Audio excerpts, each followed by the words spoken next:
আজ থেকে আমরা আবার একটি নতুন মার্ভেলের কমিককে এক্সপ্লেন করতে চলেছি। এই কমিকের নাম হলো অ্যাভেঞ্জার ভার্সেস এক্স-ম্যান। এই কমিকটি আসলে সাল 2012 মধ্যে রিলিজ হয়েছিল এবং এর মধ্যে টোটাল 12টি ইস্যুকে পাবলিশ করা হয়েছিল। কিন্তু এই কমিককে আমরা 3টি ভিডিওর মাধ্যমে কভার করব এবং আমি আপনাদেরকে খুব সহজ ভাষার মাধ্যমে এই কমিকের পুরো কাহিনীকেই বোঝানোর চেষ্টা করব এবং এই কমিকের প্রথম পার্টটি হলো এই ভিডিওটি। চলুন এবার এই কমিকের কাহিনীকে শুরু করা যাক। এই কমিকের কাহিনী হলো মার্বেল ইউনিভার্সের দুটো সুপারহিরো টিমের, যেখানে তারা লড়াই করতে থাকে ফিনিক্স ফোর্সের পাওয়ারের জন্য। ফিনিক্স ফোর্স আসলে মার্বেলের খুবই একটি পাওয়ারফুল এন্টিটি এবং ওটিকে ইউনিভার্সের সব থেকে ওল্ডেস্ট এনার্জির মধ্যে একটি মনে করা হয়। ফিনিক্স ফোর্স আসলে নিজের কাজকে করানোর জন্য একটি হোস্টকে খুঁজে থাকে এবং যখন সে নিজের হোস্টকে বেছে নেয় তখন সে তার সাথে যুক্ত হয়ে গিয়ে তাকে এতটাই পাওয়ার দিয়ে দেয় যে যার ফলে তার হোস্ট কোনো কিছুকে ক্রিয়েট করতে পারে এবং কোনো কিছুকে ধ্বংসও করতে পারে। অর্থাৎ তার হোস্টের পাওয়ারের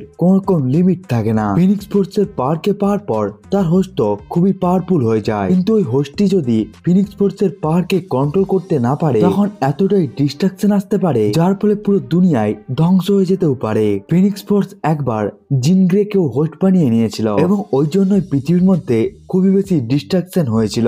এইবারে ফিনিক্স ফোর্স আবার পৃথিবীর দিকে আসতে চলেছে এবং এইবারে সে নিজের হোস্টকে বানাতে চলেছে হোপ সামার্সকে, যে আসলে খুবই পাওয়ারফুল একটি মিউটেন্ট। এই কাহিনী শুরু হয় একটি সোনালী দিন থেকে। এখানে আমরা কিছু অ্যাভেঞ্জারকেও দেখতে পাই যারা অ্যাভেঞ্জার টাওয়ারের ছাদে এসে একে অপরের সাথে কথা বলছিল। সবকিছুই প্রায় ঠিকই চলছিল, তখন একটি অজানা জিনিস আকাশ থেকে পৃথিবীর দিকে আসতে থাকে এবং ওই জিনিসটি ধাক্কা খেয়ে যায় উঠতে থাকা একটি প্লেনের সাথে। ওই জিনিসটির সাথে প্লেনের ধাক্কা খাওয়ার জন্য খুবই বড় একটি ডিস্ট্রাকশন হয় এবং ওই প্লেনটি নিজের ব্যালেন্স হারিয়ে নিচের দিকে আসতে থাকে। এই দৃশ্যকে দেখার পর অ্যাভেঞ্জাররা ওই প্লেনকে বাঁচানোর জন্য যেতে থাকে, যেখানে থর নিজের হ্যামারকে ব্যবহার করে একটি হাওয়ার ঘূর্ণিঝড়কে তৈরি করে নেয় এবং সে এর সাহায্যে প্লেনকে ব্যালেন্স করে নেয়। প্লেনকে ব্যালেন্স করে নেওয়ার পরেও প্লেন থেকে অনেক মানুষই নিচের দিকে পড়তে থাকে। তখন স্পাইডারম্যান নিজের ওয়েবস্যুটকে ব্যবহার করে জাল বানিয়ে দেয় এবং সে সমস্ত লোকদেরকেই বাঁচিয়ে নেয়। এরপরে ক্যাপ্টেন আমেরিকা নিজের কয়েকটি সাথীদেরকে নিয়ে ওই অজানা জিনিসটির দিকে যেতে থাকে, যেটি আসলে আকাশ থেকে এসে প্লেনের সাথে ধাক্কা খেয়েছিল। যখনই তারা ওই জিনিসটির কাছে পৌঁছে যায় তখনই তারা জানতে পারে সে আসলে নোভা ছিল। ক্যাপ্টেন নোভার জন্য মেডিকেল টিমকে ডেকে নেয় এবং ক্যাপ্টেন নোভাকে জিজ্ঞাসা করতে থাকে তুমি কি আসলে ঠিক আছো। এই কথাকে শোনার পর নোভা ক্যাপ্টেনকে বলতে থাকে ও সে তো আসলে আসতে চলেছে। তখনই আয়রন ম্যান বলে কি আসতে চলেছে, আমি তো আসলে কোনো জিনিসেরই সিগন্যালকে পাচ্ছি না। এরপরেই সে থরকে বলতে থাকে থর তুমি কি উপরে যাবে, কেউ আসলে তার পিছু করছে নাকি এটিকে দেখার জন্য। এর পরের সিনে আমরা ইউটোপিয়াকে দেখতে পাই, যেখানে আমরা দেখতে পাই সাইক্লপ হোপ সামারকে ট্রেনিং দিচ্ছিল।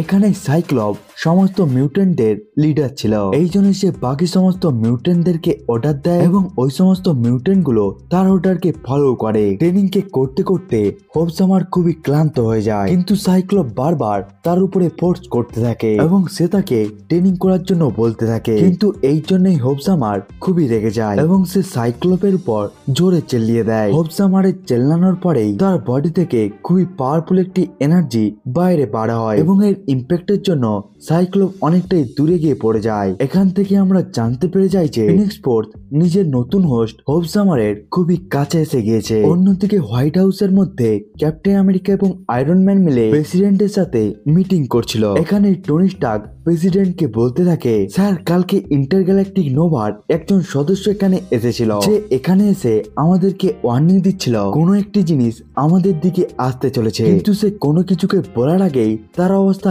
আরো খারাপ হয়ে যায় এবং এখন সে কোমার মধ্যে রয়েছে, এই জন্যই সে এখন আমাদের সাথে কিছুই বলতে পারবে না। আগে আয়রন ম্যান প্রেসিডেন্টকে বলতে থাকে স্যার আমরা নোভার ড্রেসের মধ্যে অনেকগুলোই ক্ষতকে দেখতে পাই এবং তার বডির মধ্যে খুবই বেশি ইনজারিও রয়েছে, এই জন্যই আমাদের হিসাবে তার সাথে লড়াই হয়েছিল খুবই পাওয়ারফুল একটি এন্টিটির সাথে এবং আমাদেরকে এই জিনিসকে নিয়ে সিরিয়াস হওয়া উচিত। আগে ক্যাপ্টেন প্রেসিডেন্টকে বলতে থাকে আমরা এরপরে খুবই বেশি রিসার্চ করি এবং আমরা স্টার্ক এবং থরের সাহায্যে জানতে পারি নোভা আমাদেরকে যে জিনিসটিকে নিয়ে সতর্ক করছিল ওই পাওয়ারফুল এন্টিটি হলো ফিনিক্স ফোর্স, যে আসলে খুব তাড়াতাড়ি আমাদের দিকে আসছে। আগে ক্যাপ্টেন বলতে থাকে যারা ফিনিক্স ফোর্সের সম্বন্ধে কিছুই জানে না তাদের জন্য আমি বলতে চলেছি, ফিনিক্স ফোর্স আসলে খুবই পাওয়ারফুল একটি কসমিক এন্টিটি, যে নিজের জন্য একটি হোস্টকে বেছে নেয় এবং এর আগে সে জিন গ্রেকে নিজের হোস্ট বানিয়ে নিয়েছিল এবং এখন সে নিজের জন্য অন্য একটি হোস্টকে খুঁজছে। এরপরে ক্যাপ্টেনের কথাকে পূরণ করে আয়রন ম্যান বলতে থাকে, ইয়েস স্যার, এই কসমিক এন্টিটি খুবই পাওয়ারফুল। এই ফিনিক্স ফোর্স যদি তার হোস্টের সাথে জুড়ে যায় তাহলে সে নিজের আশেপাশের সবকিছুকেই শেষ করে দিবে এবং এমন কিছু হওয়ার আগেই আমাদেরকে ফিনিক্স ফোর্সকে শেষ করে দিতে হবে। এমনকি আমরা থরের সাথে আমাদের কিছু টিম মেম্বারকেও স্পেসের মধ্যে পাঠিয়ে দিয়েছি যাতে তারা ফিনিক্স ফোর্সের সন্ধানকে পেয়ে তাকে শেষ করতে পারে। এই সমস্ত ইনফরমেশন গুলোকে পাওয়ার পর প্রেসিডেন্ট ফিনিক্স ফোর্সের সম্বন্ধে সবকিছুকেই জানতে পেরে যায় এবং সে অ্যাভেঞ্জারকে এটির পারমিশন দিয়ে দেয় তারা ফিনিক্স ফোর্সকে আটকানোর জন্য সবকিছুকেই করতে পারে। এরপরে ক্যাপ্টেন সোজা উলভারিনের কাছে পৌঁছে যায়। ওখানে গিয়ে ক্যাপ্টেন তাকে বলতে থাকে ফিনিক্স ফোর্স পৃথিবীর মধ্যে আসতে চলেছে এবং আমাদের মধ্যে তুমি আসলে ফিনিক্স ফোর্সের সম্বন্ধে সব থেকে বেশি পরিমাণে জানো, কারণ আগের বারে যখন জিন গ্রে ফিনিক্স ফোর্সের হোস্ট হয়েছিল তখন তুমি তার সাথেই ছিলে। তুমি কি এখন বলতে পারো এইবারে ফিনিক্স ফোর্স কার জন্য আসতে চলেছে? এই কথাকেই শোনার পর উলভারিন বলতে থাকে, ক্যাপ্টেন শুধুমাত্র আমিই নয় বরং সমস্ত মিউটেন্টরাই জানে ফিনিক্স ফোর্স আসলে কার জন্য আসতে চলেছে। এর আগে উলভারিন ক্যাপ্টেনকে বলতে থাকে ফিনিক্স ফোর্স নিজের নতুন হোস্ট হোপ সামারকে বানাতে চলেছে, এই জন্য সে এখানে তার জন্যই আসতে চলেছে। এই কথাকেই শোনার পর ক্যাপ্টেন উলভারিনকে বলতে থাকে, এমন যদি ব্যাপার হয়ে থাকে তাহলে আমাকে খুব তাড়াতাড়ি মিউটেন্টের লিডার সাইক্লোপের সাথে কথা বলতে হবে যাতে অ্যাভেঞ্জার এবং মিউটেন্টরা একসাথে এসে এই সমস্যাকে সলভ করতে পারে। এই কথাকে শোনার পর উলভারিন ক্যাপ্টেনকে বলতে থাকে এই জিনিসটি আসলে অতটাও সহজ হবে না যতটা সে আসলে সহজ মনে করছে। উলভারিন ক্যাপ্টেনকে বলতে থাকে দুনিয়া আসলে এতটা সময় ধরে মিউটেন্টদেরকে নিজেদের বিপদ বলে মনে করেছে, এই জন্যই তারা হয়তো মিউটেন্টদের থেকে ভয় পেয়ে থাকে অথবা তারা মিউটেন্টদেরকে ঘৃণা করে থাকে। এই জন্যই সাইক্লপ এটির সবসময় সন্ধান করছিল সে যেন এমন একটি সন্ধানকে পেয়ে যায় যেখানে সে মিউটেন্টদেরকে মানুষদের থেকে সুপিরিয়র প্রমাণ করতে পারে। এই জন্যই আপনারা যেই ফিনিক্স ফোর্সকে বিপদ মনে করছেন সেই ফিনিক্স ফোর্সই আসলে সাইক্লপের জন্য একটি সুযোগ। সে আসলে চায় ফিনিক্স ফোর্স হোপ সামারকে নিজের হোস্ট বানিয়ে নি, যার ফলে সাইক্লপ ফিনিক্স ফোর্সের পাওয়ারকে ব্যবহার করে পুরো দুনিয়াকেই মিউটেন্টদের পায়ে নিয়ে আসতে পারে। এই কথাগুলোকে শোনার পর ক্যাপ্টেন উলভারিনকে জিজ্ঞাসা করে মিউটেন্টদের যদি এমন চিন্তা হয়ে থাকে তাহলে আমি তোমার কাছ থেকে জানতে চাই তুমি কোন দিকে রয়েছ, তাদের দিকে না আমাদের দিকে? এই কথাকে বলার পর উলভারিন ক্যাপ্টেনকে দেখতে থাকে এবং সে কোন রকম উত্তর কেউ দেয়নি। এরপরে আমরা ইউটোপিয়ার মধ্যে সাইক্লোপ এবং তার পুরো টিমকে দেখতে পাই যেখানে আসলে তারা ফিনিক্স ফোর্সের সম্বন্ধে কথা বলছিল। এখানেই সাইক্লোপ তাদের সবাইকে বলতে থাকে মানুষরা সবসময় আমাদেরকে ঘৃণা করেছে এবং অনেকবার তো তারা আমাদেরকে মারারও চেষ্টা করেছে, এই জন্যই যখন আমাদের কাছে ফিনিক্স ফোর্সের পাওয়ার এসে যাবে তখন আমরা তাদেরকে নিজেদের আসল পাওয়ার দেখাবো। আমরা আসলে তাদেরকে দেখিয়ে দিব আমরা আসলে কি। আমাদের মিউটেন্ট প্রজাতি এতটাই পাওয়ারফুল হয়ে যাবে তার ফলে কেউই আমাদের সামনে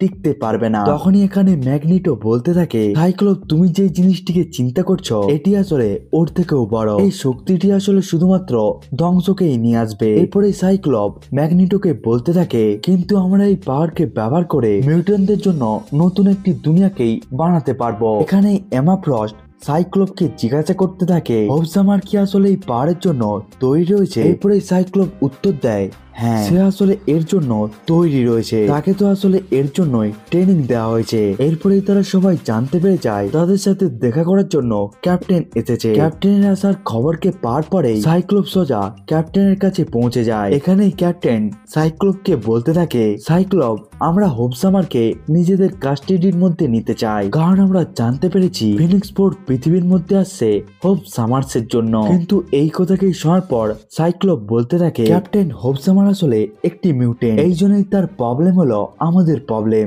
এতে তোমাদের কোন রকম প্রবলেম নেই, আমরা এই জিনিসকে নিজেদের মতো ভাবে হ্যান্ডেল করে নেব। এই কথাকে শোনার পর ক্যাপ্টেন বলতে থাকে এটি শুধুমাত্র মিউটেন্টদের প্রবলেম নয় বরং এটি হলো আমাদের প্রবলেম, পুরো দুনিয়ায় আসলে বিপদের মধ্যে রয়েছে। ফিনিক্স ফোর্স পৃথিবীর মধ্যে আসলে সবকিছুই ধ্বংস হয়ে যেতে পারে। কিন্তু এই কথাকে শোনার পর সাইক্লোপ ক্যাপ্টেনকে বলতে থাকে, আমার তো এমনটা মনে হয় না, বরং হয়তো ফিনিক্স ফোর্স এখানে এলে নতুন জীবনের আরেকটি আরম্ভ হতে পারে। এই কথাকে শোনার পর ক্যাপ্টেন বলতে থাকে, তুমি কি জানো তুমি কি সম্বন্ধে বলছো? তুমি হলে আসলে একটি লিডার, এই জন্যই তুমি আমার কথাকে শোনো এবং হোপ সামারকে আমাদের হাতে তুলে দাও। এই কথাকে শোনার পর সাইক্লোপ রেগে গিয়ে বলতে থাকে, আমি কি তোমার কথাকে শুনবো? ওই সময় তুমি কোথায় ছিলে যখন মিউটেন্টরা বিপদের মধ্যে ছিল? ক্যাপ্টেন তখন বলতে থাকে, সাইক্লোপ এখনের সময়টা এই সমস্ত পেপারগুলোকে নিয়ে কথা বলার নয়, তুমি আসলে আমার কথাকে শোনো, এখনের সময়টা ঝগড়া করার সময় নয়। এরপরে সাইক্লোপ ওমেগা বিমকে ফায়ার করে দেয়, যার ফলে ক্যাপ্টেন অনেকটাই দূরে গিয়ে পড়ে যায়। এরপরে ক্যাপ্টেন জোরে চেল্লাতে শুরু করে, অ্যাভেঞ্জার্স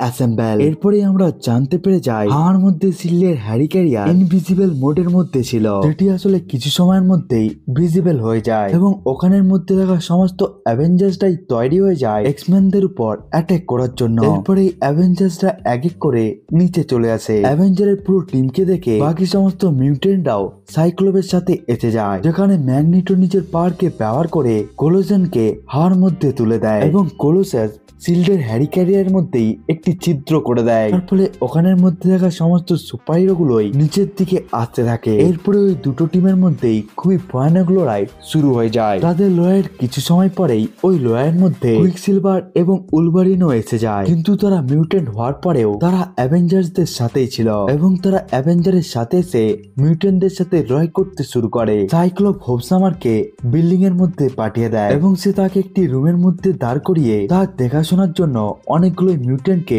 পাহারা দিতে দিয়ে দেয়, যাতে হোপ ওই জায়গার মধ্যে থেকে বাইরে না যেতে পারে। কিন্তু হোপসামার ওখান থেকে পালানোর চেষ্টা করতে থাকে এবং তারা যখন তাকে বাইরে জায়গা থেকে আটকাচ্ছিল তখনই সে জোরে জোরে চেল্লাতে শুরু করে। এর ফলে তার বডি থেকে খুবই পাওয়ারফুল একটি ফায়ার এনার্জি বাইরে বেরোতে থাকে এবং তার আশেপাশের সমস্ত মিউটেন্টরাই ওখানে পড়ে যায়। এখানে উলভারিন এবং স্পাইডারম্যান কোনোভাবে ওই রুমের মধ্যে পৌঁছে যায়। ওখানে পৌঁছে যাওয়ার পরেই উলভারিন হোপসামারের উপর অ্যাটাক করে। উলভারিন আসলে হোপসামারের উপর অ্যাটাক করে তাকে মারতে চায়, যাতে সে তাকে মেরে দিয়ে ফিনিক্স ফোর্স নিজের নতুন হোস্টকে খুঁজে না পায়, সে পুরো দুনিয়াকেই ধ্বংস হওয়া থেকে আটকাতে পারে। উলভারিন হোপসামারের উপর অ্যাটাক করার আগে হোপসামারের পাওয়ারের জন্য উলভারিনের বডি জ্বলতে শুরু হয়ে যায় এবং সে ওই জায়গার মধ্যেই জ্বলে গিয়ে অজ্ঞান হয়ে যায়। এর কিছু সময় পরেই ক্যাপ্টেন নিজের কয়েকটি মেম্বারদের সাথে ওই রুমের মধ্যে পৌঁছে যায়। তখনই তারা ওই জায়গার মধ্যে দেখতে পায় ওখানের মধ্যে থাকা সমস্ত সুপারহিরো গুলো গিয়ে